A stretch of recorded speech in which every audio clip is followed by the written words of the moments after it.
نحمده ونصلي على رسوله الكريم اما بعد فاعوذ بالله من الشيطان الرجيم بسم الله الرحمن الرحيم رب اشرح لي صدري ويسر لي امري واحلل عقدة من لساني يفقهوا قولي۔ آج کی میری گفتگو کا موضوع ہے ایمان کی حرارت۔ الحمدللہ ہم سب مسلمان ہیں، ہم سب ایمان رکھتے ہیں، مسلمانوں کے گھر میں پیدا ہوئے ہیں، قرآن پڑھتے ہیں، نماز پڑھتے ہیں، ہم سب اپنے آپ کو اچھا مسلمان سمجھتے ہیں، نیک سمجھتے ہیں، چاہے زبان سے کہیں بھی کہ نہیں ہم تو نیک نہیں، لیکن اپنے آپ کو اچھا ہی سمجھتے ہیں۔ لیکن ہمیں دیکھنا یہ ہے کہ اللہ سبحانہ وتعالیٰ قرآن مجید میں جب یا ایھا الذین آمنوا کہہ کے ہمیں پکارتا ہے تو ہمارے دل پہ کیسا لگتا ہے؟ کیا دل کے اندر ایک جوش و خروش آ جاتا ہے؟ کیا محبت آتی ہے؟ کیا ہمارے دل میں خوف آتا ہے؟ یا کچھ بھی نہیں آتا، بس ترجمہ کر کے آگے گزر جاتے ہیں یا ایھا الذین آمنوا۔ حقیقت یہ ہے کہ اللہ سبحانہ وتعالیٰ جب ہمیں ایمان کے نام سے پکارتے ہیں، اے لوگوں جو ایمان لا چکے ہو، تو ہمارے دل کے اندر ایک احساس بیدار ہونا چاہیے اور ہمارے عمل میں ایک تبدیلی آنی چاہیے۔ اس حکم کو ہمیں اپنے لیے بہت سنجیدگی کے ساتھ لینا چاہیے۔ تو ہمیں ایمان کا معنی بھی اچھی طرح سمجھ لینا چاہیے۔ ایمان کا لغوی معنی ہوتا ہے تصدیق اور اقرار کرنا، یعنی کسی چیز کو سچا ماننا اور اس کو بول کے بھی کہنا، یعنی صرف دل میں ہی سچا نہیں ماننا بلکہ عمل میں بھی اس کی تصدیق کرنا۔ تو اسی لیے ایمان کو کہتے ہیں کہ اعتقاد بالقلب، اقرار باللسان اور عمل بالجوارح یا تصدیق بالجوارح۔ دل میں یقین رکھنا، زبان سے اقرار کرنا اور اعضاء کے ساتھ عمل کرنا۔ تو ہمارا جو عمل ہے یہ بھی دراصل ہمارے ایمان کا حصہ ہے، اور قرآن مجید میں الذین آمنوا کے ساتھ عموماً وعملوا الصالحات آیا ہے کہ وہ لوگ جو ایمان لائے اور انہوں نے اچھے کام کیے۔ جہاں تک ایمان کا تعلق دل زبان کے علاوہ عمل سے بھی ہے تو اس کی تصدیق ایک حدیث کرتی ہے۔ رسول اللہ صلی اللہ علیہ وسلم نے فرمایا کہ ایمان کی 60 یا 70 سے اوپر کچھ شاخیں ہیں، اس کی سب سے افضل شاخ لا الہ الا اللہ ہے، یعنی یہ زبان سے جو ہم بولتے ہیں، اور سب سے ادنا شاخ یعنی چھوٹی، آپ جیسے ایک درخت ہوتا ہے نا تو اس میں کچھ شاخیں بہت لمبی ہوتی ہیں، اونچی ہوتی ہیں، اور کچھ شاخیں چھوٹی چھوٹی ہوتی ہیں، اور کچھ تو بہت ہی چھوٹی ہوتی ہیں۔ تو سب سے جو لمبی شاخ ہے وہ تو لا الہ الا اللہ ہے، اور جو سب سے چھوٹی شاخ ہے وہ کسی اذیت دینے والی چیز کو راستے سے ہٹانا ہے۔ یہ عمل بھی ایمان کا عمل ہے، یہ بھی ایمان کا حصہ ہے، یہ بھی ایمان کی علامت ہے۔ یعنی ایک شخص جا رہا ہے اور دیکھتا ہے کہ راستے میں کوئی ایسی چیز ہے جس سے کوئی اٹک کے گر سکتا ہے، کوئی سلپ ہو سکتا ہے، کسی کو نقصان ہو سکتا ہے، تو وہ اس کو بھی کلیئر کر دیتا ہے، صاف کر دیتا ہے۔ اور یہ صرف کوڑا کرکٹ گندگی روڑا پتھر نہیں ہے، یہ اپنی گاڑی کو بھی ایسے طریقے سے پار کرنا کہ کسی کے راستے میں نہ آئے، کسی کو تکلیف نہ ہو، اینڈ راستے میں کھڑے نہ ہونا، یعنی کوئی بھی چیز جو کسی کے گزرنے میں اس کو تکلیف دے اس کو ہٹا دینا، چاہے اپنے آپ کو ہی ہٹا دے انسان، یا کسی کو اشارے سے کہہ دے کہ آپ سائڈ پر ہو جائیں، یا پھر یہ کہ اپنی گاڑی کو ایسی جگہ نہ روکنا کہ جہاں پیچھے آنے والے کو ہارن دینا پڑے یا رک کے تکلیف اٹھانی پڑے۔ تو مومن کا دل جو ہوتا ہے، جس کے اندر ایمان ہوتا ہے نا، وہ روشن ہوتا ہے۔ آپ ایمان کو یوں سمجھیے کہ جیسے وہ دل کے اندر ایک بلب کی طرح ہے، جیسے کمرہ روشن ہو جاتا ہے نا، تو ایسے ہی دل میں جب ایمان آتا ہے تو دل روشن ہو جاتا ہے۔ جب دل روشن ہوتا ہے تو دل کے ساتھ جتنی کنیکٹڈ ہے چیزیں وہ بھی روشن ہو جاتی ہیں۔ مثلاً ہماری آنکھیں، ہمارے کان، ان کو بھی ایک نئی روشنی مل جاتی ہے، یہ بھی وہ چیزیں دیکھنے لگتے ہیں جو اس سے پہلے کبھی نہیں دیکھتے تھے۔ اسی طرح کان بھی وہ کچھ سننے لگتے ہیں، یا حق کی بات جب سنتے ہیں تو دل کے اندر جا اترتی ہے، اور دل اس کو پرکھ لیتا ہے، تمیز کر لیتا ہے اس میں کہ یہ صحیح بات آئی ہے یا غلط بات آئی ہے۔ وہ کسی کی کچھ سنتا ہے یا کچھ دیکھتا ہے تو اس کے اندر تمیز آ جاتی، جیسے ایک بینا اور ایک نابینا کا فرق ہوتا ہے۔ بینا جو دیکھنے والا ہوتا ہے وہ دیکھ کے رنگوں کا فرق، چیز کی کوالٹی کا فرق، یہ ساری چیزیں پہچان جاتا ہے. لیکن نابینا جو ہے وہ دیکھ کے کچھ پہچان نہیں سکتا، ہاں سن کے کر سکتا ہے. تو اس طرح جب ایک بندے کے اندر ایمان ہوتا ہے تو اس کو برائیاں بھی بہت کھلنے لگتی ہیں، چاہے وہ اپنی ذات کے اندر ہو چاہے وہ کسی اور کے اندر ہو. وہ پھر چین سے نہیں بیٹھ سکتا، وہ آرام اور سکون کی نیند سے نہیں سو سکتا کہ لوگ اللہ کی نافرمانیوں کے کام کر رہے ہوں اور وہ آرام سے اپنی زندگی میں مشغول ہو یا دنیا کو انجوائے کر رہا ہو. کیونکہ مومن کے لیے تو انجوائمنٹ کی جگہ اور مومن کے لیے تو آرام کی جگہ جنت ہی ہے. جیسے ایک حدیث قدسی میں آتا ہے نا کہ میں نے سکون کو جنت میں رکھ دیا، لوگ اسے دنیا میں تلاش کرتے ہیں، بھلا وہ کیسے پائیں گے، کہاں سے ملے گا، ہے ہی نہیں. وقتی طور پر اگر تھوڑا سا کوئی چین آرام آتا بھی ہے تو آپ نے دیکھا ہوگا کہ پریشانیاں دن بدن اتنی بڑھ جاتی ہیں کہ انسان کی خوابیں بھی پریشان ہو جاتی ہیں. یعنی اول تو نیند نہیں آتی، جن لوگوں کو نیند آ جاتی ہے وہ ایسے خوفناک اور گھبرا دینے والے خواب دیکھتے رہتے ہیں کہ نیند بھی ڈسٹرب رہتی ہے، گویا سوئے ہی نہ ہو. اور جو خواب آ جاتا ہے پھر وہ دن کو بار بار یاد آتا رہتا ہے اور اس کی جو تعبیر ہے وہ سمجھ نہیں آتی، تو وہ ایک پریشانی انسان کے اندر لاحق رہتی. لیکن جب انسان کے اندر ایمان آ جاتا ہے تو وہ ہر چیز کو جو اس کی زندگی میں اچھی ہوتی ہے یا بری ہوتی ہے وہ ایک اور نظر سے دیکھتا ہے. وہ اچھی چیزوں کو اللہ کی نعمت سمجھتا ہے اور اس پر شکر ادا کرنے کی فکر کرنے لگتا ہے کہ میں نے اس کا حق ادا نہیں کیا. اور جب کوئی تکلیف دہ چیز آتی ہے تو اس پر صبر کرتا ہے اور اللہ سے اجر کی امید رکھتے ہوئے اسے ایکسپٹ کر لیتا ہے. تو زندگی فرق ہو گئی نا. تو وہ تکلیف دینے والی چیز جو کسی اور کو نظر نہیں آ رہی ایک مومن کو نظر آ جاتی ہے. اور فرمایا اور حیا بھی ایمان کی ایک شاخ ہے کہ جب کسی کے اندر واقعی ایمان آتا ہے تو اس کے اندر شرم و حیا آ جاتی ہے، جو اس کے لباس میں، جو اس کی گفتگو کے انداز میں، جو اس کے معاملے میں ٹپکتی. جو بے حیا انسان ہے وہ کسی سے بات کرتے ہوئے بالکل خیال نہیں رکھتا کہ وہ کس انداز میں بات کر رہا ہے، بڑے سے بات کر رہا ہے، چھوٹے سے بات کر رہا ہے، یعنی جسے کہتے ہیں نا لحاظ، کوئی لحاظ نہیں ہوتا. لیکن جس کے اندر حیا ہوتی ہے اس کے اندر لحاظ بھی ہوتا ہے کہ میں کس سے بات کر رہا ہوں.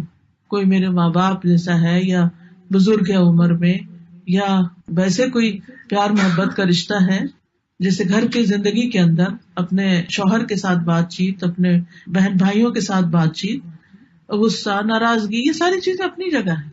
لیکن ان سب کے اظہار میں پھر انسان کے اندر ایک حیا آ جاتی اور انسان کے اندر یہ تبدیلی ایمان کی حرارت لاتی ہے. کیونکہ حرارت جو ہوتی ہے نا کسی بھی چیز کی، وہ اس چیز کو پگھلا دیتی ہے، وہ اس چیز کو ری مولڈ کر دیتی ہے، ری شیپ کر دیتی ہے. پھر انسان پہلے جیسا نہیں رہتا. عمر بن خطاب، ابو بکر رضی اللہ عنہ، یہ سارے ایمان لانے کے بعد نئے انسان بن گئے تھے. ان کی شخصیت بدل گئی تھی، ان کے اندر ایک بہت بڑی تبدیلی آ گئی تھی. ان کے رہن سہن میں، ان کے طور طریقوں میں، ان کے مال خرچ کرنے میں، ان کی پرائرٹیز میں، ہر چیز میں ایک بہت بڑا فرق آ گیا تھا. تو ایمان جو ہے وہ جب دل میں اترتا ہے اور دل کو روشن کر دیتا ہے تو انسان کی پھر زبان پر بھی اثر پڑ جاتا ہے، زبان بدل جاتی ہے، پھر اس کے اعضاء کے اعمال تبدیل ہو جاتے ہیں. اور زبان سے خالی کہہ دینا جو ہے وہ قابل قبول بھی نہیں ہے. یعنی ایمان کا اظہار اقرار اگر کوئی صرف زبان سے کرتا ہے تو اس کو منافقت کہا جاتا ہے. جب دل میں نہ ہو تو دل میں ایمان کی حرارت کا ہونا بڑا ضروری ہے. قرآن مجید میں آتا ہے یا ایھا الرسول لا يحزنك الذين يسارعون في الكفر من الذين قالوا آمنا بأفواههم ولم تؤمن قلوبهم. اے رسول تجھے وہ لوگ غمگین نہ کریں جو کفر میں دوڑے جاتے ہیں، ان لوگوں میں سے جنہوں نے اپنے منہوں سے کہا ہم ایمان لائے حالانکہ ان کے دل ایمان نہیں لائے. جیسے سورۃ البقرہ کے شروع میں بھی آتا ہے وَمِنَ النَّاسِ مَن يَقُولُ آمَنَّا بِاللَّهِ وَبِالْيَوْمِ الْآخِرِ وَمَا هُمْ بِمُؤْمِنِينَ. اللہ تعالیٰ ان کو مومن ہی نہیں مانتا جو زبان سے کہتے ہیں کہ ہم اللہ کو بھی مانتے ہیں، ہم آخرت کو بھی مانتے ہیں، لیکن ان کا دل پوری طرح ساتھ نہیں دے. دل کہیں اور اٹکا ہوا، دل دنیا میں اٹکا ہوا. کیونکہ دل میں اگر ایمان ہوتا ہے تو دل کے اندر پھر اللہ کی محبت ہوتی ہے، اور وہ محبت ہر چیز سے بڑھ کر ہوتی ہے. دنیا کے مال و متاع سے، اپنی اولاد سے، اپنے آرام سکون سے، ہر چیز سے بڑھ کر وہ محبت ہوتی. والذین آمنوا اشد حبا للہ. اب جب محبت آتی ہے نا تو پھر وہ شراکت قبول نہیں کرتی، پھر انسان ہر وقت اسی چیز کے بارے میں سوچتا ہے. اگر آپ کو زندگی میں کبھی کسی بھی انسان سے یا کسی چیز سے محبت ہوئی ہو تو آپ نے دیکھا ہوگا کہ آپ کا سارا دھیان ادھر ہی رہتا ہے. آپ جتنا چاہے اپنے دماغ سے وہ چیز نکالنے کی کوشش کریں، وہ نہیں نکلتی، پلٹ پلٹ کے وہی آتی ہے دل میں، وہی بات پھر سوچتے ہیں، پھر وہی. اور جتنی زیادہ یہ محبت ہوتی اتنا زیادہ آپ اس چیز کے بارے میں سوچتے ہیں، اور حیران کن حد تک انسان سوچتا ہے کہ یہ میرے ذہن سے یہ خیال جا کیوں نہیں رہا. مثلا بچہ پیدا ہوتا ہے تو ماں کو بچے سے جب محبت ہوتی ہے تو آپ نے دیکھا ہوگا کہ ہر چیز میں کوئی بھی کام کرتے ہوئے وہ سب سے پہلے یہ دیکھتی ہے کہ میرے بچے کا کیا ہوگا، بچہ اس کی پرائرٹی ہو جاتا ہے. تو ایسے ہی جب انسان کو اللہ سے محبت ہوتی ہے تو پھر اللہ سبحانہ وتعالیٰ کی ذات پرائرٹی ہو جاتی ہے کہ اللہ تعالیٰ کیا کہے گا، اللہ سبحانہ وتعالیٰ کی نظر میں کیسا لگوں گا. آج ہی میں نماز کی کلاس لے رہی تھی تو اس میں یہی بات ہو رہی تھی کہ نماز کی شرائط ہے، کچھ 9 شرائط ہیں، اگر ان میں سے ایک شرط بھی پوری نہ ہو تو نماز نہیں ہوتی. جن میں سے ایک شرط مثلاً وقت پر نماز پڑھنا ہے، اگر وقت سے 1 منٹ پہلے بھی نماز پڑھی تو نماز نہیں ہوگی. اگر صرف وقت سے پہلے اللہ اکبر ہی بھی کہہ دیا نا اور بعد میں اذان شروع ہوئی، نماز نہیں ہوگی، وہ نماز دہرانی ہوگی. کبھی ایسا ہوتا ہے نا کہ انسان سمجھتا ہے جیسے شاید اذان ہو رہی ہے اور نماز شروع کر دیتا ہے، اور تھوڑی دیر میں پتہ چلتا ہے کہ بیچ میں ہی اذان شروع ہو جاتی ہے تو انسان کہتا ہے چلو شکر ہے اذان تو شروع ہو گئی. نہیں ہے، نماز نہیں ہوگی اگر آپ نے اللہ اکبر نماز کے باہر کہا، کیونکہ نماز جو ہے وہ قولی اور فعلی عبادت ہے. تکبیر سے تسلیم تک جو کچھ ہے وہ نماز ہے. تو تکبیر تحریمہ جو ہے یہ نماز کا حصہ ہے، اور اگر یہ نماز میں شامل نہیں تو نماز نہیں.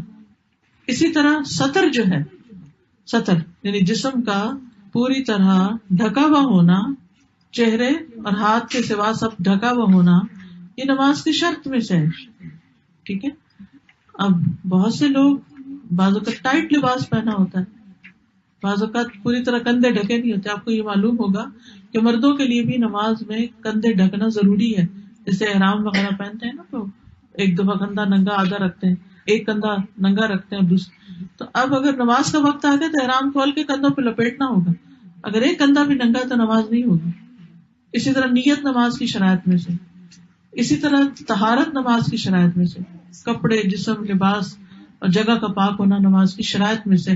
اگر وہ جگہ کو ناپاک ہے تو نماز نہیں ہوگی.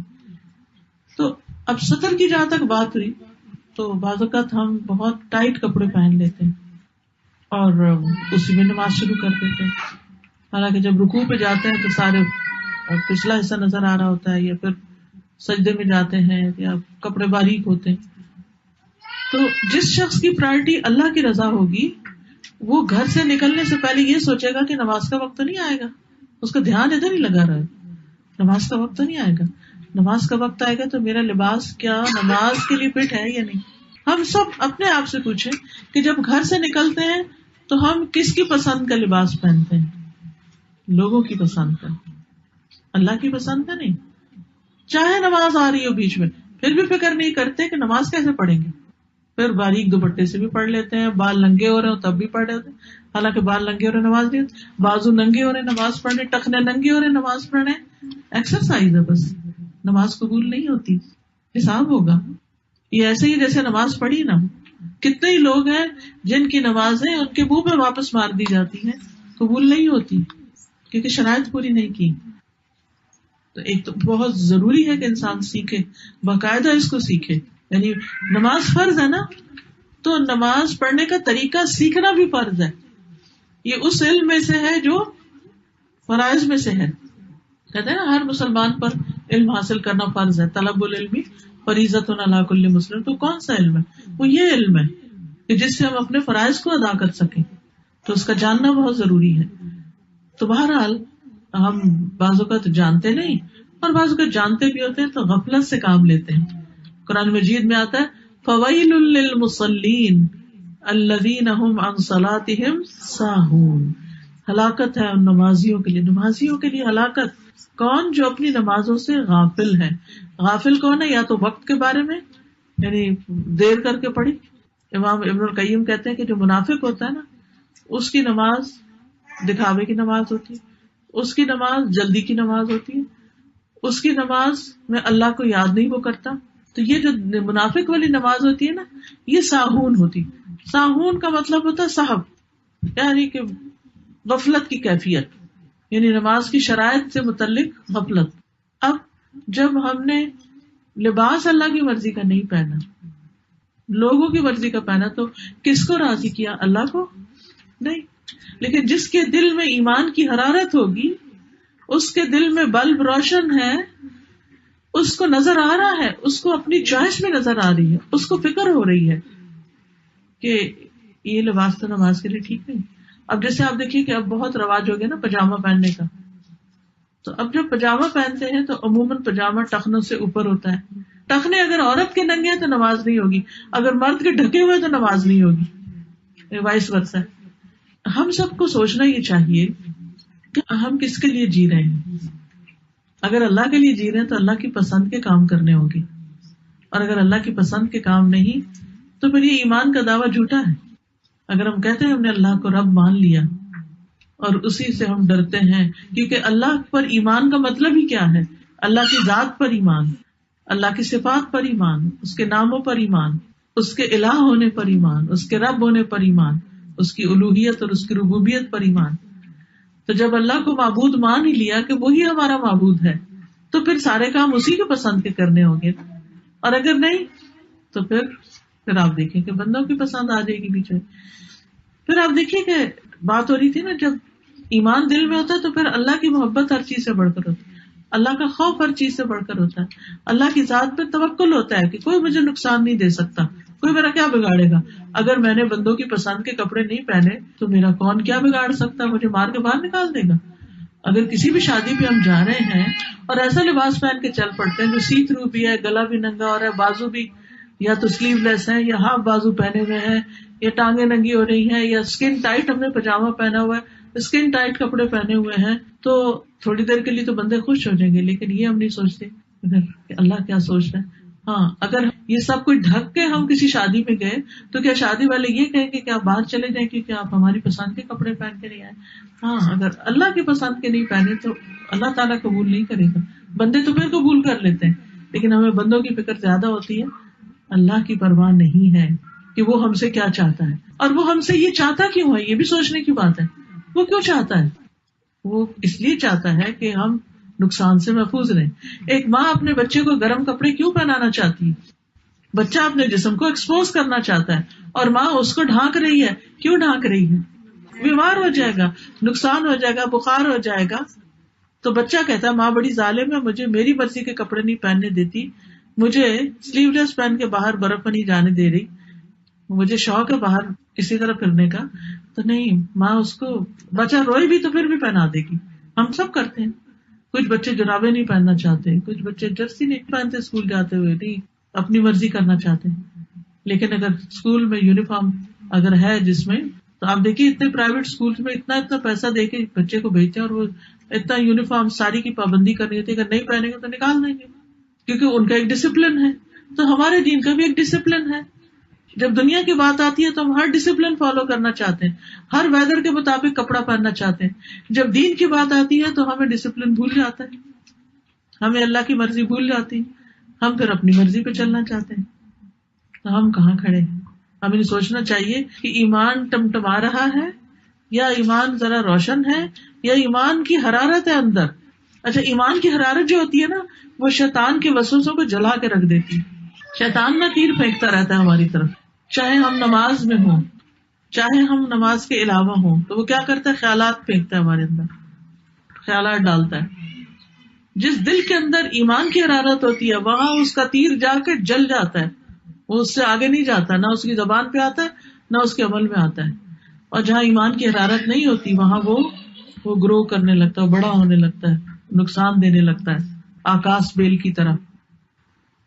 تو اعضاء سے ایمان کا اظہار جو ہے وہ نماز کے ذریعے ہوتا ہے. اسی لیے قرآن مجید میں اللہ سبحانہ تعالیٰ نماز کو ایمان کہتے ہیں. سورۃ البقرہ میں آتا ہے وما کان اللہ لیضیع ایمانکم، اللہ ایسا نہیں کہ تمہارے ایمان ضائع کر دے، یعنی تمہاری وہ نمازیں جو تم نے بیت المقدس کی طرف منہ کر کے ادا کی تھی وہ اللہ نے قبول کر لی، وہ ضائع نہیں کی. کیونکہ جب قبلہ تبدیل ہوا تو لوگوں کو فکر ہوئی کہ جو لوگ اس سے پہلے ہی فوت ہو گئے، قبلہ ابھی پراپر فالو نہیں کیا تھا، تو ان کا کیا ہوگا، ان کی تو نمازیں گئی. کیونکہ آپ یاد رکھیے یہ بھی ایک مسئلہ کہ قبلے کو فالو کرنا نماز کی شرائط میں سے ہے. اگر قبلے کی طرف منہ نہیں کیا تو نماز نہیں ہوتی. ایکسیپشنل کیسز میں صرف بیمار اور اس کے علاوہ مسافر یا کوئی ایسی جگہ جہاں آپ کو پتہ ہی نہ چلے کہ قبلہ کدھر. اول تو ہر ایک کے پاس اسمارٹ فونز ہیں ماشاءاللہ، اور ان فونز کے اندر اپلیکیشن موجود ہیں، اور ان اپلیکیشنز میں نہ صرف یہ کہ زمین پہ بلکہ جہاز میں نماز پڑھنے کے اوقات تک پتہ چل جاتے ہیں. ابھی مجھے کسی نے لنک بھیجا جس میں جہاز میں نماز کے اوقات، آج مجھ سے کسی نے سوال کیا تھا کہ نماز کے اوقات جہاز میں کیسے پتہ کریں. تو اس ایپ میں اگر آپ ڈالیں تو آپ کو بتائے گا اس وقت آپ کہاں ہیں اور اس وقت ظہر یا عصر کس چیز کا وقت ہے. کیونکہ نماز تو ہر جگہ ہر حال میں پڑھنی ہے جب تک جان میں جان ہے، عقل باقی ہے، معاف نہیں ہے.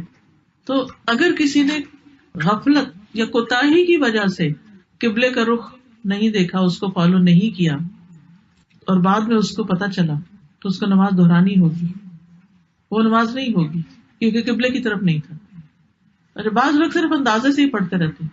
بعض اوقات یہاں تک، کیونکہ میں بہت سفر کرتی رہتی ہوں، مختلف جگہوں پہ جاتی رہتی ہوں، یہاں تک میرے ساتھ ہوا کہ میں کسی کے گھر میں گئی، میں نے ان سے کہا قبلہ کس طرف، انہوں نے کہا اس طرف. تو میں پھر بھی نا تھوڑا تسلی سے چیک کرتی، اور وہاں جب میں نے چیک کیا تو قبلہ فرق تھا. تو اس سے پھر میں جہاں جاتی ہوں میری کوشش ہوتی ہے کہ میں چیک کر لوں تاکہ ایسا نہ ہو کہ نماز ہی نہ ہو. تو اگر تو وقت کے اندر ہی پتہ چل گیا تو نماز دوبارہ پڑھنی ہوگی. اسی طرح اگر کسی نے بھول چوک کے غلط پڑھ لیا، کئی دفعہ ایسا ہوتا ہے نا کہ آپ کسی نئی جگہ کسی کے گھر جاتے ہیں تو وہ آپ کو جائے نماز بچھا دیتے ہیں اور وہ ہلکا ہلکا اندھیرا تو اسے پتہ نہیں چلا، وہ جس رخ کو ہم فالو کرتے ہیں آگے محراب سے بنی ہوتی ہے وہ دوسری طرف ڈال کے چلا گیا اور آپ نے الٹی سائڈ نماز پڑھ لی. پھر وہ آپ کہتا او ہو سوری یہ تو جائے نماز غلط تھی، اب میں صحیح کرتا ہوں. تو اگر نماز کا وقت باقی ہے تو نماز دوبارہ ہوگی. اگر گزر گیا تو اللہ معاف کرنے والا، کیونکہ آپ نے جان بوجھ کے ایسی غلطی نہیں کی. اچھا، بعض لوگ یہ ہے کہ کار میں بیٹھ کے نماز شروع کر دیتے، جبکہ قیام جو ہے وہ نماز کے لیے شرط ہے، یعنی قوموا للہ قانتین ہے قرآن کا حکم. تو نماز بھی ایمان ہے. اچھا، اسی طرح یہ بھی یاد رکھیے کہ ایمان گھٹتا بڑھتا بھی ہے. جیسے یہ پودے ہیں نا، تو خزاں کا موسم ہو تو پودے جھڑنے لگتے ہیں، گروتھ رک جاتی ہے، اور بہار آتی ہے تو پودے بڑھ جاتے ہیں، کھل جاتے ہیں، گرین ہو جاتے ہیں، پھول آنے لگتے ہیں، پھل آنے لگتے ہیں، سبزیاں اگنے لگتی ہیں، کھیت بھر جاتے ہیں. سبحان اللہ، موسم کے فرق سے وہی زمین، وہی پانی، وہی پودا، وہی ہر چیز کہاں سے کہاں پہنچ گئی. تو اس لیے ایمان جو ہے وہ گھٹتا بھی ہے بڑھتا بھی ہے. کہاں بڑھتا ہے کہاں گھٹتا ہے؟ اگر ایسی جگہ جائیں جہاں اللہ کی اطاعت کے کام ہو وہاں تو بڑھتا ہے، اور اگر ایسی جگہ جائیں جہاں اللہ کی نافرمانی کے کام ہو تو وہاں گھٹتا ہے. پھر اسی طرح اللہ کی فرما برداری کی جگہوں پر بھی جا کر بعض لوگوں کی توجہ نہیں ہوتی، دلچسپی نہیں ہوتی، ان کا بھی نہیں بڑھتا. جیسے منافقین تھے، وہ نبی صلی اللہ علیہ وسلم کی مجلسوں میں آتے تھے، قرآن سنتے تھے، لیکن دھیان ان کا کہیں اور ہی ہوتا تھا. وہ محبت کی بات ہے نا، دل نہیں ساتھ تھے نا، تو دل کہیں اور ہی اٹکا ہوا ہوتا تھا. تو وہ ساری سورت سن کے بھی کہتے تھے کہ یہ ماذا قال آنفا، یہ بھی کیا کہا انہوں نے، سمجھ ہی نہیں آئی، لیکن توجہ ہی نہیں تھی، سمجھ کیا آتی. دوسرے وَإِذَا مَا أُنزِلَتْ سُورَةٌ فَمِنْهُمْ مَن يَقُولُ أَيُّكُمْ زَادَتْهُ هَٰذِهِ إِيمَانًا. جب کوئی سورت نازل کی جاتی ہے تو ان میں سے کچھ ایسے لوگ ہوتے ہیں جو کہتے ہیں اس نے تم میں سے کس کو ایمان میں زیادہ کیا ہے. بس جو لوگ ایمان لائے ان کو تو اس نے ایمان میں زیادہ کر دیا، اور وہ بہت خوش ہوتے ہیں. جو قرآن کا جتنا حصہ سنتے ہیں خوش ہوتے ہیں. رہے وہ لوگ جن کے دلوں میں بیماری ہے تو اس صورت نے ان کو ان کی گندگی کے ساتھ اور گندگی میں زیادہ کر دیا. یعنی یہی قرآن ان کے لیے اور بھٹکنے کا ذریعہ بن جاتا ہے، اور وہ اس حال میں مرے کہ وہ کافر. تو یاد رکھیے ہر قرآن پڑھنے والے کا بھی ایمان نہیں پڑھتا. کچھ لوگ قرآن پڑھ کر نکھر جاتے ہیں، ایمان ان کا زیادہ ہو جاتا ہے اور ان کے عمل تبدیل ہو جاتے ہیں، اور کچھ لوگ قرآن پڑھ کر بھٹک بھی جاتے ہیں. اور جب نیت نہیں ہوتی اور شیطان ساتھ ہوتا ہے تو پھر شیطان اس میں طرح طرح کی باتیں سجانے لگتا ہے انسان کو. اور اس سے پناہ مانگنی چاہیے کہ اللہ تعالیٰ ہمیں اس سے محفوظ رکھے اور قرآن پڑھ کر واقعی ہم ایسے ہوں جیسے اللہ تعالیٰ چاہتا ہے کہ ہم بنے. ہاں ایمان والوں کا ضرور ایمان بڑھتا ہے. سورۃ الفتح 4 میں آتا ہے, اللہ تعالیٰ فرماتے ہیں هو الذی انزل السکینۃ فی قلوب المؤمنین لیزدادوا ایمانا مع ایمانہم. وہی ہے جس نے ایمان والوں کے دلوں میں سکینت نازل فرمائی تاکہ وہ اپنے ایمان کے ساتھ ایمان میں زیادہ ہو جائیں. اور آسمانوں اور زمین کے لشکر اللہ ہی کے ہیں اور اللہ ہمیشہ سے سب کچھ جاننے والا کمال حکمت والا ہے. تو اس سے پتہ چلتا ہے کہ قرآن ایمان بڑھانے کا ذریعہ بنتا ہے. تو ہم میں سے ہر ایک کو قرآن مجید کی تعلیم حاصل کرنی چاہیے اور اس کو انڈیویجولی بھی اس طرح پڑھنا چاہیے کہ اپنا ایمان بڑھے. جب صبح آپ اٹھتے ہیں نماز کے بعد قرآن کی تلاوت کرتے ہیں یا نماز میں اگر حفظ ہے آپ کو لمبی تلاوت کرتے ہیں تو اس کے بعد دل کی کیفیت کیا ہوتی ہے؟ وہ پہلے سے بہتر ہونی چاہیے. یعنی جس وقت آپ سو کر اٹھے تھے جو وہ کیفیت تھی اس کے ساتھ کمپیئر کیا کریں اس کیفیت کو جو نماز فجر پڑھنے کے بعد ہوتی یا پھر قرآن کی تلاوت کے بعد ہوتی ہے فجر کے وقت. تو اس سے کیا ہے کہ انسان پہچان جاتا ہے کہ ہاں واقعی میرا ایمان بڑھا ہے. پھر ایمان کے مختلف درجے ہیں. کسی کا کمزور ایمان ہوتا ہے, کسی کا درمیانے درجے کا ہوتا ہے, کسی کا بہت بڑا ہوتا ہے.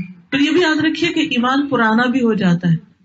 رسول اللہ صلی اللہ علیہ وسلم نے فرمایا یقیناً ایمان تم میں سے کسی کے پیٹوں میں اس طرح پرانا ہو جاتا ہے جس طرح کپڑا پرانا ہو جاتا ہے. یعنی کپڑے کا رنگ اتر جاتا ہے ایسے ایمان بھی پھیکا ہونے لگتا ہے. سو تم اللہ سے سوال کیا کرو کہ وہ تمہارے دلوں میں ایمان کی تجدید کرتا رہے. اسی لیے حضرت عمر شاید دعا مانگا کرتے تھے اللہم جدد الایمان فی قلوبنا, اللہ ہمارے دلوں میں ایمان کو تازہ کر دے. قرآن مجید میں 89 ٹائم آیا ہے یا ایھا الذین آمنوا, اے لوگوں جو ایمان لائے ہو. لہذا ہمیں بھی اتنی ہی بار اللہ سبحانہ وتعالیٰ کی بات غور سے سننی چاہیے اور اس پر عمل بھی کرنا چاہیے. تو اب یہ ہے کہ ایمان کی جو حیثیت ہے ہمارے دین میں اس کے بارے میں حدیث میں آتا ہے کہ افضل عمل اللہ پر ایمان ہے اور پھر اللہ کے راستے میں جہاد کرنا. لیکن اللہ سبحانہ وتعالیٰ ایمان اس کو عطا کرتا ہے جس کو اللہ پسند کرتا ہے. سبحان اللہ. حدیث میں آتا ہے یقیناً اللہ نے تمہارے درمیان اخلاق کو اسی طرح تقسیم کیا جیسے تمہارا رزق. کچھ لوگ بہت با اخلاق ہوتے ہیں, بہت اسمائلنگ, کیئرنگ, ہر ایک سے اچھی طرح پیش آنے والے, اپنا ہو غیر ہو, جاننے والا ہو انجان ہو, سب کے لیے اچھے ہیں. اور کچھ لوگ اپنوں کے ساتھ بھی بنا کے نہیں رکھتے, اپنوں کو بھی دشمن بنا لیتے ہیں. کچھ دشمنوں کو دوست بنا لیتے ہیں اور کچھ دوستوں کو دشمن بنا لیتے ہیں. تو یہ اخلاق کے فرق کی وجہ سے ہوتا ہے. اخلاق سے ہی دلوں میں وسعت آتی ہے, گھروں میں وسعت آتی ہے, دوستوں میں وسعت آتی ہے, اور اخلاق کے نہ ہونے سے یہ چیزیں کم ہو جاتی ہیں. فرمایا جس طرح تمہارا رزق تقسیم کیا اسی طرح اخلاق بھی, اور اللہ جسے پسند کرتا ہے اسے بھی دنیا دیتا ہے اور جسے ناپسند کرتا ہے اسے بھی دیتا ہے, لیکن ایمان صرف اس کو دیتا ہے جس کو وہ پسند کرتا ہے. اسی لیے انک لا تہدی من احببت, جتنا بھی چاہو کسی کو آپ قائل نہیں کر سکتے. ہو سکتا ہے آپ کا واسطہ کبھی مختلف نان مسلمس کے ساتھ ہوا, وہ ساری باتیں مانتے ہیں. جب آپ ان سے کہتے ہیں لا الہ الا اللہ پڑھ لو تو نہیں مانتے. تو وہ اللہ ہی کی توفیق سے کوئی مسلمان ہوتا ہے. ہم کسی کو ہدایت نہیں دیتے, اللہ سبحانہ وتعالیٰ ہی ہدایت دیتا ہے. پھر ایمان کے سلسلے میں یاد رکھیے کہ مومن اور غیر مومن برابر نہیں ہوتے اللہ کے نگاہ میں. افمن کان مؤمنا کمن کان فاسقا لا یستوون, کیا وہ شخص جو ایمان والا ہے اور وہ جو فاسق ہے کیا وہ برابر ہو سکتے ہیں؟ نہیں, وہ برابر نہیں ہو سکتے. ایک اور جگہ آتا ہے یا وہ لوگ جنہوں نے برائیوں کا ارتکاب کیا انہوں نے گمان کر لیا کہ ہم انہیں ان لوگوں کی طرح کر دیں گے جو ایمان لائے اور انہوں نے نیک اعمال کیے, ان کا جینا اور مرنا برابر ہوگا. برا ہے وہ فیصلہ جو وہ کر رہے ہیں. یعنی جینا اور مرنا دونوں ہی برابر نہیں ہوتے مومن اور غیر مومن کے.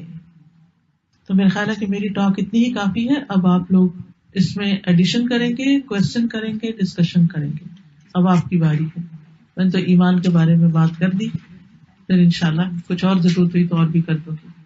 ایک بات یاد رکھیے کہ جب کسی کو برائی بری لگے اور نیکی اچھی لگے تو وہ مومن ہوتا ہے. یہ ایمان کی پہچان ہوتی ہے. یہ سارے کرائیٹیریا آپ کو اس لیے دے رہی ہوں تاکہ آپ اپنے آپ کو پرکھ سکیں, دوسروں کا جائزہ لینے کی نہیں ضرورت. یہ سورۃ الحجرات کی آیت نمبر 7 ہے, جس میں آتا ہے وَلَٰكِنَّ اللَّهَ حَبَّبَ إِلَيْكُمُ الْإِيمَانَ وَزَيَّنَهُ فِي قُلُوبِكُمْ وَكَرَّهَ إِلَيْكُمُ الْكُفْرَ وَالْفُسُوقَ وَالْعِصْيَانَ أُولَٰئِكَ هُمُ الرَّاشِدُونَ. اس کا ترجمہ یہ ہے کہ لیکن اللہ نے تمہارے لیے ایمان کو محبوب بنا دیا, یعنی بہت قیمتی لگتا ہے اور اس سے محبت ہے ہمیں کہ اللہ نے ہمیں ایمان دیا اور اسے تمہارے دلوں میں سجا دیا. یعنی سجایا کیسے کہ کہیں تقویٰ ہے, کہیں توکل ہے, کہیں خشیت ہے, کہیں رغبت ہے, کہیں رہبت ہے, کہیں امید ہے, کہیں خوف ہے. وَكَرَّهَ إِلَيْكُمُ الْكُفْرَ, اور کفر سے نفرت دلائی, یعنی کفر اور گناہ اور نافرمانی کو تمہارے لیے ناپسندیدہ بنا دیا, اور یہی لوگ ہدایت یافتہ ہیں. یہ کہتی ہیں کہ ایسا ہوتا ہے کہ کبھی ایمان بہت محسوس ہوتا ہے اور کبھی بہت لو ہو جاتا ہے. بالکل ایسے ہی ہے جیسے شوگر لو ہو جاتی ہے یا ویکنیس ہو جاتی ہے, فزیکلی ویکنیس ہو جاتی ہے, اور کبھی آپ اتنا انرجیٹک محسوس کرتے ہیں, آپ کہتے ہیں مجھے تو کبھی کوئی بیماری جیسا ہوئی نہیں. ہوتا ہے نا, جب انرجیٹک محسوس کرتے ہیں اپنے آپ کو تو کیا کرتے ہیں, آپ زیادہ کام کرتے ہیں, دماغ بھی چلنے لگتا ہے, یہ بھی کر لیں وہ بھی, نئے آئیڈیاز, اوپر کا نیچے, نیچے سے اوپر, میرے جیسے تو فرنیچر ہلانے لگتے ہیں کہ گھر کی سیٹنگ ذرا تبدیل کر لیں تھوڑی سی اور تھوڑی فریش لک آئے, کوئی اور چیز. تو اسی طرح جب ایمان زیادہ ہوتا ہے تو پھر کیا چیز آتی ہے عمل میں زیادہ, نماز اچھی ہونے لگتی, نماز میں خوب دل لگتا ہے, مزہ آ جاتا ہے. اچھا جب لو ہوتا ہے, جب کچھ کرنے کو دل نہیں چاہتا, اگر فزیکلی آپ لو فیل کر رہے ہیں تو آپ کیا کرتے ہیں, جاتے ہیں فریج کھولتے ہیں, چلے چائے پی لیتے ہیں, ذرا حرارت آئے گی جسم میں تو تھوڑی انرجی ریلیز ہوگی, تھوڑا کچھ کرتے ہیں نا. کیا آپ سو جاتے ہیں جا کے, سو نہیں سکتے کیونکہ کام کرنا ہے نا, اب سونے کا تو ٹائم ہی نہیں ہے, کچھ کرنا ہے تو پھر کچھ کھا لیتے ہیں تاکہ طاقت آ جائے. اسی طرح جب آپ کا نمازوں کو دل نہ چاہے, جب آپ کا اچھے کام نہیں دل کرے کرنے کو, آپ کو پتا چل رہا ہے کہ ایمان لو ہو رہا ہے, تو جائیں کسی ایسی مجلس میں کہ جہاں پر اکٹھے بیٹھ کر کچھ لمحوں کے لیے ایمان لے آئیں. جیسے صحابہ کہتے تھے آؤ کچھ دیر کے لیے ایمان لے آئیں, تو دوسرے نے کہا کہ وہ مومن نہیں, انہوں نے کہا نہیں, آپ کے پاس شکایت لے گئے. آپ نے فرمایا اصل میں یہ کہتا ہے کہ ہم مل بیٹھ کے اللہ کو یاد کریں. تو اکٹھے بیٹھ کے جب اللہ کو یاد کرتے ہیں تو اس سے ایمان بڑھتا ہے, اس سے ایمان کو ترقی نصیب ہوتی. تو اس لیے بہت ضروری ہے کہ ایسی مجلسوں میں حاضر ہوتے رہیں. کام چھوڑے, تھوڑی دیر بعد بھی ہو جائے گا اور اللہ تعالیٰ برکت بھی ڈال دیتا ہے, ہو جاتے ہیں کام. اچھا پھر آپ دیکھیے کہ بعض اوقات گاڑی نہیں, اب دل تو بہت چاہ رہا ہے کہ جائیں, تو پلان کر لیں, رائڈ نہیں ہے پلان کر لیں, کسی دوست کو فون کر لیں, کسی کو بلا لیں, کسی سے فون پر ہی بات کریں کہ آج پتہ نہیں ایسے ایمان کمزور سا لگ رہا ہے تو کوئی, یا پھر کوئی لیکچر لگا لیں, تلاوت لگا لیں, لیکچر لگا لیں. ایک لیکچر آپ سنیں گے تو آپ دیکھیں گے کہ پھر آپ ہوا میں اڑنے لگیں گے. ٹھیک ہے. ایک اور بات یاد رکھیے کہ نیک اعمال ایمان کے ساتھ ہی قبول ہوتے ہیں, اور ان کا جو اجر ہوتا ہے نا وہ بھی جتنے ایمان کے ساتھ کیا ہوتا ہے نا کام, کتنے شوق کے ساتھ کیا ہوتا ہے, اسی طرح اس کی جزا بھی 10 سے 700 گنا اور اس سے بھی زیادہ بڑھ جاتی. جیسے آپ نے فرمایا نا کہ ہم نماز کا بھی فریضہ ہے تو اس کا بھی علم حاصل کرنا چاہیے. تو سارا میں سوچ رہی تھی کہ ہم نے بیچاری نماز کے لیے تو کبھی اتنا ایفرٹ ہم کرتے ہی نہیں ہے. کسی نے حج پہ جانا ہو تو کتنی کتابیں ڈھونڈ کے نکالیں گے, لیکچر سنتے ہیں, کیا کیا کرتے ہیں, ہر سال زکات دیتے ہیں, ہر سال وہ وے کرتے ہیں کہ کچھ غلطی نہ ہو جائے اس میں. تو استاذہ نماز یہ دن میں 5 دفعہ ہے اور اس میں ہم پرواہ نہیں کرتے. اور جو نانی دادی سے امی نے سیکھی, امی سے ہم نے سیکھی, بس اسی کو لے کے ہم چلتے رہتے ہیں, ہم کوشش ہی نہیں کرتے اس میں. بالکل, بہت ہی آنکھیں کھل گئی اس بات. الحمدللہ سب کے لیے اوپن انویٹیشن ہے. ہر سیٹرڈے اور سنڈے کو 11 سے 1:15 بجے تک میری کلاس ہوتی ہے نماز کے اوپر. تو آپ آئیے, 9 ویکس کا کورس ہے, آپ ایز اے لسنر آ کے سنیں, کوئی فیس ویس دینے کی ضرورت نہیں, بس پہنچ جائیں. اور جو رجسٹر کر کے اپنا ایڈمیشن لے کے اس میں وہ بھی کرنا چاہتا ہے, ٹیسٹ ویسٹ لکھنا چاہتا ہے تو وہ رجسٹر بھی کر سکتا ہے. بہرحال ایمان بڑھانے کے لیے اچھی اچھی کتابوں کا ہونا اور اوتھینٹک ذکر کرنا بھی ضروری ہوتا ہے. آج یہ میرے خیال آپ لوگوں کے لیے کچھ اسٹال بھی لائے ہوئے ہیں, تو اس میں کچھ کارڈز آپ کو دکھاتی ہوں. جیسے کوئی بیمار ہے, گھر میں کوئی بیمار ہے, آپ کا ایمان تو اچھا ہے مگر کوئی دوسرا جو ہے نا وہ سلو ہو رہا ہے, کچھ بچہ ہے چھوٹا, آپ کا بیٹا ہے, کوئی ہسبینڈ ہے, کوئی بھی آپ کے گھر میں رہتے ہیں, آپ یہ کارڈ اٹھائیں اور یہ دعا جو ہے نا, اسأل اللہ العظیم رب العرش العظیم ان یشفیہ, آپ اس کے جسم پہ ہاتھ پھیرتے جائیں اور یہ دعا پڑھتے جائیں. اس کے بارے میں حدیث میں آتا ہے کہ اگر کسی کی موت نہیں لکھی نا تو اس بیماری سے شفا یاب ہو جائے گا انشاءاللہ. اتنا فائدہ ہے. اسی طرح جب کوئی بیمار ہو تو اسے کہیں لا باس طہور انشاءاللہ. کسی کو وزٹ کرنے جائیں, کسی سکھ کو ہاسپٹل میں جائیں, انگلش ٹرانسلیشن کے ساتھ ہے, بیماروں کو بانٹ کے بھی آ سکتے ہیں. اسی طرح اگر کسی کی شادی ہے تو ہم عام طور پہ شادی میں کہتے ہیں بہت اچھی لگ رہی ہے, واہ میک اپ بہت اچھا فلاں. نہیں, اس وقت برکت کی دعا دیں تاکہ اس کو نظر نہ لگے کہ اب ہمارا دن بدن شادیوں کے موقع پر کپڑے اور میک اپ اور سجاوٹ پہ اتنا زور ہو گیا ہے کہ دیکھتے ہی نظریں لگ جاتی ہیں, اور بعد میں وہ آپس میں کھٹ پٹ اور خوشیاں ہی ختم. تو اس میں ایسی دعا دیں سب کو برکت کی کہ جس سے ان کے گھر آباد رہے. اور یہ بھی بارک اللہ لک و بارک علیکما و جمع بینکما فی خیر.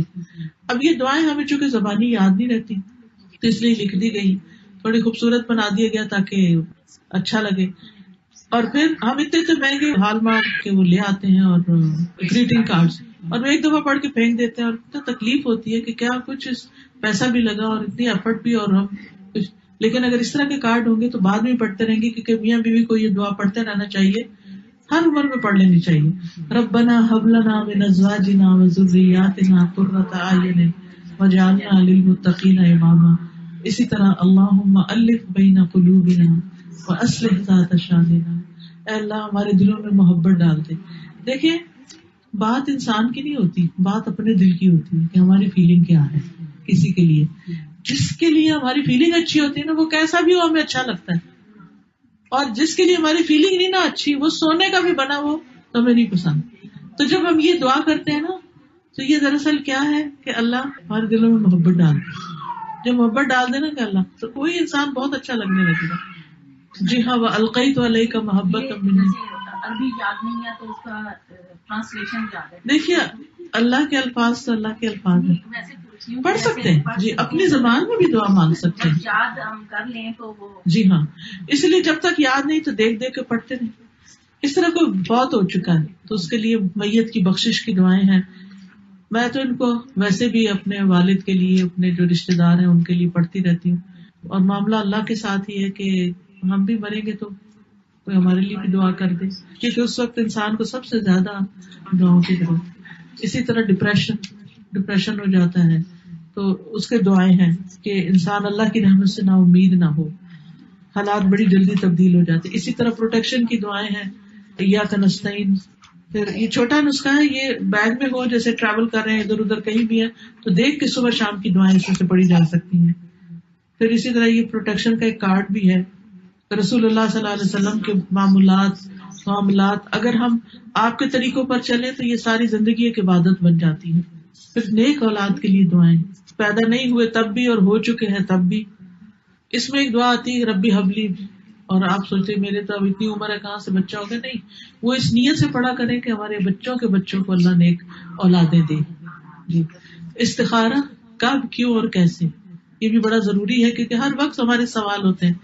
اور اب تو یہ ہو رہا ہے کہ ہم نے تو بھائی استخارہ کر کے دعا پڑھ کے شادی کی تھی تو کامیاب نہیں ہوئی. تو بات یہ کہ ہم نے کیا اس کی شرائط پوری کی تھی جو استخارے کی ہوتی. عام طور پہ ہم استخارہ تو پڑھ رہے ہوتے ہیں لیکن اس کی شرائط نہیں پوری کرتے. اسی طرح ہر رکاوٹ جو زندگی میں اور مشکل ہوتی ہے نا, جب ہم کسی سے کہتے ہیں یار عملی دعا کریں, یہ کریں, استغفار کی برکتیں کون کون سی ہیں, اس کی کتاب ہے. اچھا, اچھی کتابیں بھی گھر میں ہونا تو ان سے بھی ایمان بڑھتا ہے. اسی طرح مختلف اذکار کا یہ کارڈ ہے. پھر یہ بھی شادی کا ایک کارڈ ہے بارک اللہ, اور وَإِيَّاكَ نَسْتَعِينُ انگلش ٹرانسلیشن کے ساتھ ہے, اور اس میں انگلش میں بھی عربی لکھی ہوئی ہے تاکہ جو لوگ نہیں پڑھ سکتے وہ بھی پڑھ لیں. پھر مسنون دعائیں ہیں, پھر تسبیحات کا کارڈ ہے, پھر الحمدللہ اللہ کا شکر ادا کرنے کا تاکہ نعمتیں قائم رہیں. پھر اسی طرح قرضے کی ادائیگی کی دعا حضرت علی کو آپ نے سکھائی تھی کہ اگر تم پر احد پہاڑ جتنا بھی قرضہ ہو تو اتر جائے گا. تو اس طرح کی یہ کچھ اچھی کتابیں اور یہ کارڈز وغیرہ ہیں, تو یہ بھی ایمان میں اضافہ کرتے ہیں. اللہ کا ذکر, قرآن کی تلاوت اور وہ مسنون دعائیں جو نبی صلی اللہ علیہ وسلم نے پڑھی وہ بھی انسان کے ایمان میں اضافہ کرتے ہیں. لڑکوں کا آپ نے کہا ٹکنے کھلے ہونے چاہیے, نماز کے اس کے بغیر نماز نہیں ہوتی, تو وہ جب اسکول میں پڑھتے ہیں ساکس وغیرہ پہنے ہوتے ہیں. ہاں, اس سے مطلب یہ ہے کہ جو لٹکا ہوا نہ ہو کپڑا, جو شرٹ پینٹ وغیرہ ہے اس کو فولڈ کر لیں اوپر کی طرف. یعنی جراب میں نماز ہو جاتی ہے لڑکوں کی. مطلب یہ ہے کہ اگر انہوں نے جیسے تہبند ہے یا لانگ ڈریس ہے یا کوئی بھی چیز پہنی ہوئی اور ٹکنے ہی نہیں ننگے اور نماز پڑھے تو وہ ٹھیک نہیں. ٹھیک ہے, یعنی قمیص لمبی نہیں ہونی چاہیے ان کی. استاذہ آپ گاڑی کی نماز کا بھی کہہ رہی تھی کہ اس میں ہم آج کل گاڑیوں میں بھی نماز. جی ہاں, بعض لوگ گاڑیوں میں نماز پڑھنا شروع ہو جاتے ہیں. فرض نماز کے لیے نبی صلی اللہ علیہ وسلم سواری روکتے تھے. یعنی اگر فرض کا ٹائم ہے تو آپ اس کو کہیں ایسی جگہ گاڑی روکیں کہ جہاں روک کے نماز پڑھ سکیں. تو روک کے ہم نے کعبے کا تعین کر لیا اور اس کے بعد ہم گاڑی میں بیٹھ کے پڑھ سکتے ہیں. اگر کوئی ذریعہ نہ ہو باہر نکلنے کا, پھر جیسے اب موسم ایسا ہے کہ کبھی آپ جیسے لانگ ڈرائیو کریں, اب وہ بیچ میں جو دیکھیں سوائے ایمرجنسی کے سفر پلان اس طرح کریں کہ نمازوں کا دیکھ کے چلیں, کیونکہ یہ ایک فرض ہے نا. ہم یہ نہیں کر سکتے کہ باقی ساری چیزیں دیکھ لیں اور آج 15 منٹ میں نے درس کیوں لیٹ کیا. جی بالکل صرف اسی وجہ سے کہ عصر کی نماز قرآن مجید میں آتا ہے حافظوا علی الصلوات والصلاۃ الوسطی وقوموا للہ قانتین. یہ نمازوں کی حفاظت کرو, خصوصاً عصر کی نماز کی, صلاۃ الوسطی کی, اور اللہ کے سامنے قوموا کھڑے رہو, للہ اللہ کے لیے, قانتین فرما بردار بن کے. تو 15 منٹ درس لیٹ ہو جائے کوئی بات نہیں, لیکن عصر کی نماز لیٹ پڑھنا وہ منافق کی علامت ہے. وہ دیکھتا رہتا ہے, سورج پیلا ہو جاتا ہے اور پھر اٹھ کے 2-4 ٹونگے مار لیتا ہے. دیکھیے یہ نماز ہے نا, یہ اللہ سے سرگوشیاں ہیں. حدیث میں آتا ہے کہ بندہ جب نماز پڑھتا ہے تو اللہ سے وسپر کر رہا ہوتا ہے. تو وسپر آپ کس سے کرتے ہیں؟ جس سے محبت ہوتی ہے اس سے چپ کے کانوں میں باتیں کرتے ہیں, اس سے اپنے سیکریٹ شیئر کرتے ہیں. اچھا مشکل یہ ہوگی کہ ہم پہ کوئی مصیبت آتی ہے تو ہم لوگوں کے سامنے رونے بیٹھ جاتے ہیں. ہمیں کوئی خوشی ملتی ہے تو ہم اکڑنا شروع کر دیتے ہیں. اگر ہماری اللہ سے دوستی ہو نا تو ہم غم کی فریادیں کس کو سنائیں؟ یعقوب علیہ السلام نے کہا تھا انما اشکو بثی وحزنی الی اللہ, میں اپنے غم اور دکھ کی فریاد اللہ سے کرتا ہوں. ٹھیک ہے, نبی صلی اللہ علیہ وسلم کو خوشخبری کوئی ملتی تو آپ کیا کرتے؟ سجدہ شکر, جہاں بھی ہوتے سجدے میں گر جاتے. تو اپنی خوشیاں اور غم کس کے ساتھ آپ سب سے پہلے شیئر کرتے تھے؟ اللہ کے ساتھ. اس کا یہ مطلب نہیں کہ کسی انسان کو ہم اپنی تکلیف بتا کے کوئی علاج نہ کروائیں یا کوئی مشورہ نہ مانگیں. ہمیں ہیلپ چاہیے ہوتی ہے, وتواصوا بالحق وتواصوا بالصبر کرنا چاہیے. لیکن جب ہم لوگوں کے سامنے بہت رو بیٹھتے ہیں تو نماز یا تو پڑھتے ہی نہیں. مصیبت آتی ہے تو سب سے پہلے کیا چھوٹتی ہے؟ نماز چھوٹتی ہے, یا دیر ہوتی ہے, یا اس میں دل نہیں لگتا, یا مختصر ہو جاتی ہے, یا کیا فائدہ نمازیں پڑھنے کا, اتنی بڑی مصیبت آ گئی ہے, نمازیں بھی پڑھتے رہے اور نعوذ باللہ اس طرح کی باتیں کرنے لگتے ہیں. تو یہ کسی مومن کی حالت تو نہیں ہو سکتی نا. مومن تو ایسے نہیں سوچتا. حدیث میں آتا ہے تمام انبیاء جب انہیں کوئی مشکل آتی وہ نماز کی طرف آتے. اسی طرح نبی صلی اللہ علیہ وسلم بھی جب انہیں کوئی مشکل پیش آتی نماز کی طرف جاتے. اب لوگ میرے ساتھ ہر طرح کے اپنے مسائل بیان کرتے ہیں, تو جب میں انہیں کہتی ہوں کہ نماز پڑھو اور اپنی نمازیں درست کر لو تو کہتے وہ تو پڑھتے ہیں. تو بھائی اس سے بڑی تو کوئی چیز ہی نہیں ہے. جو انبیاء طریقہ اختیار کر رہے ہیں اس سے بڑی کون سی چیز ہے؟ وہ اس کے علاوہ کیا چاہیے مسائل کے حل کے لیے, اور کیا چاہیے؟ اگر نماز نے مسئلہ حل نہیں کیا تو اس کا مطلب وہ نماز ٹھیک نہیں ہے. پھر ہماری نماز ٹھیک کرنے کی ضرورت ہے. یہ ہو نہیں سکتا کہ 5 وقت کسی گھر میں نمازیں صحیح پڑھی جا رہی ہوں اور پھر مسئلے حل نہ ہوں. جہاں مسئلہ ہے نمازوں کی فکر. دیکھیں نماز میں تو نہیں کمی بیشی ہو رہی, اور اس میں آپ دیکھیے کہ جو شخص فجر کی نماز قضا کر دیتا ہے وہ اللہ کی حفاظت سے نکل جاتا ہے. یہ عصر کی نماز کی اکثر 2 دفعہ اذان ہوتی ہے, ایک تھوڑا پہلے ہوتی ہے, ایک تھوڑا سا بعد. جی ہاں, اس میں بھی بہت زیادہ کوئی بات نہیں, پہلی اذان سے آپ نماز شروع کر سکتے ہیں. اور ایک اور چیز آپ نے کتابوں کا بتایا, ابھی تھوڑا عرصہ پہلے آپ کے لیکچر آ رہے تھے شیطان کی چالوں سے کیسے. اگر آڈیو آپ نے سننے ہو نا تو میری ویب سائٹ ہے farhathashmi.com, اور ایپ بھی ہے قرآن پر آل اور قرآن in hand. Quran in hand جو ہے اس میں سارے اس میں ڈاؤن لوڈ کر لیں. میں نے کئی دفعہ سوچا کہ شیطان کے ہتھ کنڈے پہ کتاب بنا لیں, لیکن بنائی نہیں. یہ جو بیٹھ کے نماز پڑھتے ہیں, جو کھڑے نہیں ہو سکتے کاموں کی وجہ سے, سیدھا نہیں کر سکتے, کیا ان کی نماز ہو جاتی؟ جی اگر تو وہ کبھی بھی نہیں کھڑے ہوتے پھر تو ٹھیک ہے, لیکن اگر وہ کچن میں کھڑے ہو کے کام کرتے ہیں یا سنک پہ کھڑے ہو جاتے ہیں تو مختصر قیام ضرور کریں, بالکل سارا کچھ بیٹھ کے نہ پڑھیں. اور اگر سجدہ نہیں کر سکتے, کیونکہ سجدہ باز کرتے رہتے اٹھ نہیں سکتے, لیکن ایک بات ہے کہ میری بھی ٹانگ میں تکلیف ہو گئی تھی اور کافی زیادہ ہو گئی تھی، مجھے ڈاکٹر نے مائنر سرجری کے لیے بھی تجویز کیا تھا، لیکن جب میں استخارہ کرتی تو وہ ٹال ہی جاتی. بہرحال اب یہ تھا کہ ٹانگ اتنی یہاں سے گھٹنوں کے پاس سے اکڑن ہوگی کہ میں نیچے نہیں جا سکتی. تو پھر میں سوچتی تھی کہ اللہ نے یہ جسم بنایا نماز کے لیے، یہ کیسے ہو سکتا ہے کہ میں نیچے نہ جا سکوں. آپ یقین کریں مجھے کس مشکل سے میں گزری. میں نے گدے رکھ کے اکڑ کے آہستہ آہستہ آہستہ آہستہ نیچے کیا. کچھ دن سخت مشکل ہوئی، اس کے بعد میں نیچے جانا شروع ہو گئی دوبارہ الحمدللہ. پھر یہ ہوتا تھا کہ میں سجدہ نیچے کر لیتی تھی اور اتحیات اس پہ بیٹھ جاتی تھی کرسی پہ. میں کہتی تھی نہیں، اللہ تعالیٰ آپ نے جسم بنایا اس لیے کہ اس سے نماز پڑھی، میں نے اتحیات بھی نیچے کرنا ہے، دعائیں مانگتی تھی. تو الحمدللہ پھر اتحیات بھی نیچے ہونے لگے. اب بس میری ایک اور دعا رہ گئی ہے کہ اللہ مجھے تورک کی توفیق دے. تورک ہوتا ہے آخری تشہد جو ہوتا ہے، اس میں لیفٹ لیگ بچھائی جاتی ہے اور رائٹ کا جو پاؤں ہے نا اس کو کھڑا کیا جاتا ہے نا. مشکل بہت درد ہوتی ہے کیونکہ بچپن سے ہم نے عادت نہیں ڈالی نا. اب وہ جب سے میری لیگ بہت سویل ہو جاتی ہے تو وہ پھر میری پوزیشن اس طرح بن نہیں پاتی، تو مجھے بڑی تکلیف رہتی ہے. کبھی میں 2 پاؤں کے اوپر بیٹھتی ہوں، کبھی میں ایک طرف ہوتی ہوں، کبھی کچھ. لیکن یہ ہے کہ یہ ایسا ہی ہے کہ کچھ 100% مارکس ہوتے ہیں اور کچھ اس میں سے کم ہو جاتے ہیں. پھر جتنی چیزیں چھوڑتے جائیں گے اتنے کم ہو جائیں گے. اور اس میں مجھے نا ایک آیت ہے، اس نے بڑا فائدہ دیا. آیت کیا ہے؟ وَلَلْآخِرَةُ خَيْرٌ لَكَ مِنَ الْأُولَىٰ. ٹھیک ہے، جو بعد میں آئے گا نا وہ اچھا ہوگا پہلے سے. ابھی مشکل ہو رہی ہے، کرتے جاؤ. اب دیکھیں جب کوئی بھی کام شروع کرے تو شروع میں کیا ہوتا ہے؟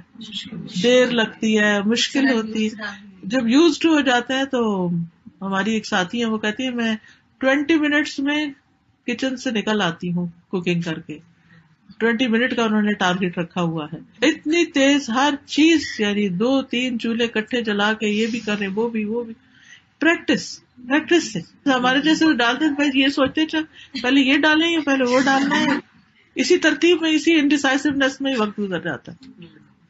جیسے اسٹریچز وغیرہ کرواتے ہیں تو اس میں بھی جتنا آپ کو فیل ہو اتنا آپ اس کو اسٹریچ کر کے رکھیں. اب جب وہ ہوتا رہتا ہے تو جسم کو عادت ہلکا ہو جاتا ہے. میری مدرس کی نی ریپلیسمنٹ ہوئی تھی تو بہت تکلیف دہ مرحلے سے گزری تھی. تو روز تھراپسٹ آتا تھا، وہ پھر ان کو ایکسرسائز کراتا تھا. ان کی چیخیں نکلتی تھی، لیکن وہ کہتا بی بی اگر آپ یہ نہیں کریں گی تو آپ معذور ہو جائیں گی، آپ کو کرنا ہے.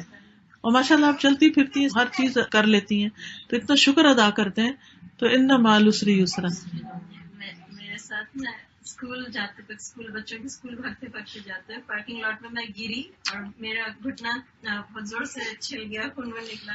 لیکن اس سے نماز پڑھتے جب مجھے آیا کہ میں کیسے ایک پیر پر بیٹھ کر دوسرے کو بینڈ کر سکتی ہوں، سچ الحمدللہ شاید اس لیے گرنا تھا کہ یہ پوزیشن میں ٹرائی کرتی رہ رہی ہوں، نہیں ہو رہا. تو جب وہ درد ہو رہا تھا تو وہ آٹومیٹیکلی مجھ سے ویسے ہی بیٹھا گیا. الحمدللہ سبحان اللہ. جیسے اسی طرح کے آپ چلیں چھوٹی اگزامپل یہ دیکھیں، گھر میں سب ہم بچوں سے کہتے ہیں، ہم بار بار ایک ہی چیز کا ریپیٹیشن کر رہے ہیں کہ تم نماز پڑھ لو. روز کی 5 وقت کی نماز کا ہر وقت کا ایک ریمائنڈر چاہیے.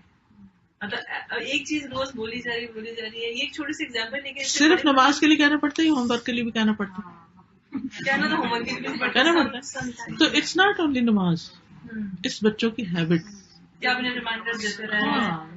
آپ کو لگتا ہے کہ یہ آپ کو پتا ہے شادی کے بعد جو ان کی شادی ہو جاتی ہے نا پھر بھی ریمائنڈر دینے پڑتے ہیں. تو ہمیں یہ ایکسپیکٹ کرنا صحیح نہیں کہ بچے اتنے بڑے. دیکھیں 2 طرح کے بچے ہوتے ہیں. ایک تو ماشاء اللہ بچپن میں ہی اپنی ذمہ داری سنبھال لیتے ہیں. کچھ بچے بوڑھے بھی ہو جائے تو ذمہ داری نہیں سنبھالتے. یہ بہت بڑی تکلیف کی بات ہے. آپ نے دیکھو گا کچھ ہسبینڈز کتنے ذمہ دار ہوتے ہیں، ہر چیز کا انہوں نے خیال رکھا. میں نے اپنے والد کا ایسا دیکھا اور ہمیشہ ان کو آئیڈیلائز کرتی ہوں. ماشاء اللہ اتنی چھوٹی سی ڈائری ان کی جیب میں ہوتی تھی.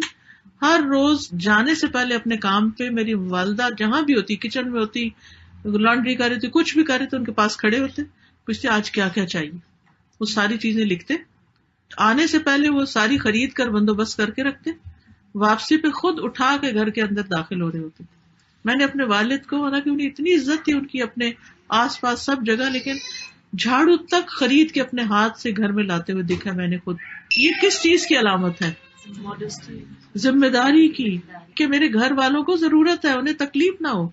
پھر یہ کہ اچھا گھر میں مرمت کی کون کون سی چیزیں ہیں, کیا ٹوٹا ہوا ہے. اچھا اب یہ سیزن آ گیا, گندم ہم اکٹھی لیتے تھے, گندم کٹھی لی جا رہی ہے, چینی کٹھی لیتے تھے, اور اس طرح کے. میں سوچتی ہوں, میں حیران ہوتی ہوں. میری پہلی بیٹی پیدا جب ہونے والی تھی تو میں امی کی طرف آئی ہوئی تھی اور مجھے وامٹنگ وغیرہ شروع ہو گئی. اب یقین کریں کہ ہمارا گھر نیچے اوپر تھا, میں اوپر والی فلور پہ تھی, میرے والد نیچے تھے. تو میں ایک دم اٹھی اور میں نے سنک پہ جا کے جو سین میں ہی لگا ہوا تھا او کرنا شروع کی. انہوں نے جوتا نہیں پہنا, نیچے سے اوپر آ گئے, کیا ہے ٹھیک تو ہو تم؟ پھر انہیں پتا چلا. پھر وہ صبح صبح کچھ نہ کچھ کھانے کے لیے میرے لے آتے تھے. اور یہ نہیں کہ وہ فارغ انسان تھے, ہم 12 بہن بھائی تھے. It was not a joke. لیکن انتہا درجے کے ذمہ دار, ہر چیز کی کیئر, ہر چیز کا خیال. اور کبھی نہیں دیکھا کہ امی اور ابا کے درمیان آواز اونچی ہوئی. بلیو می, جھوٹ نہیں بول رہی. کبھی سوال نہیں پیدا ہوتا کہ وہ ایک دوسرے سے لڑتے ہوئے ہمیں دکھائی دیں. نیور. تو ایسے بھی بچے ہوتے ہیں, ایسے بھی لوگ ہوتے ہیں, ایسے بھی کچھ وقت ہوتے ہیں, اور ایسے بھی ہوتے ہیں کہ جن کو کہہ کے تھک جاؤ. وہ کہتے ہیں آپ کو گاڑی لے دی, اب آپ سارے کام خود کر لیں, بھلے آپ جاب بھی کرتے. مجھے تو یہ کبھی سمجھ نہیں آئی کہ اگر ایک عورت بھی جاب کرتی ہے اور ایک ہسبینڈ بھی جاب کرتا ہے تو واپس آ کر عورت کی ایکسٹرا ڈیوٹی کیوں ہوتی ہے اور ہسبینڈ کیوں آرام کر سکتا ہے؟ وائی؟ حالانکہ طاقت تو اس کی زیادہ ہے. اسی بات پہ جھگڑے شروع ہوتے ہیں نا. تو اس لیے آپ فکر نہیں کیا کریں کہ صرف نماز, یہ صرف ایٹیٹیوڈ کی بات ہے. کچھ لوگ بات سمجھ جاتے ہیں, کچھ نہیں سمجھتے. کچھ کا رسپانس ارلی ہوتا ہے اور کچھ کا لیٹ ہوتا ہے. کچھ جلدی شروع کرتے جلدی چھوڑ دیتے, کچھ ذرا دیر سے شروع کرتے, مانتے دیر سے, مگر تا زندگی لے کے چلتے ہیں. تو بس صبر کی ضرورت ہے. سبحانک اللہم و بحمدک, اشہد ان لا الہ الا انت, استغفرک و اتوب الیک. السلام علیکم و رحمۃ اللہ وبرکاتہ.